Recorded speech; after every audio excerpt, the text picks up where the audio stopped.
To add keywords to the rank tracker, click the Add Keywords button here, and you can add keywords manually by typing in the empty input,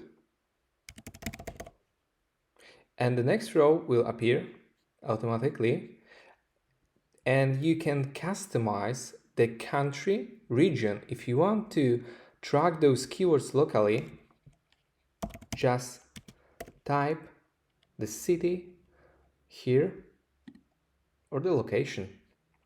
You can customize language and device. If you want to track mobile, just select the mobile.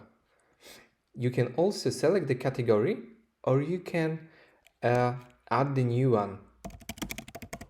To add the new category, just click Create. You can also import those keywords by clicking the Import Keywords button. You can paste keywords, or you can upload file, for example from Google Search Console. To do that, just select the file, click Open, and select the column. You can select the keyword, country, region, language, and category.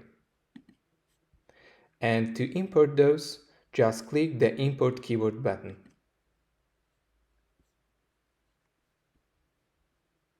You can also make the bulk keywords edit. To do that, select those keywords you want to edit, or select them all, and click the bulk keywords edit.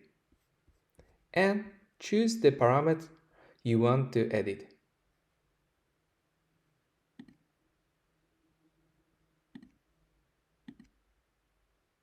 And click the Add Keywords button. Thank you so much. Bye bye.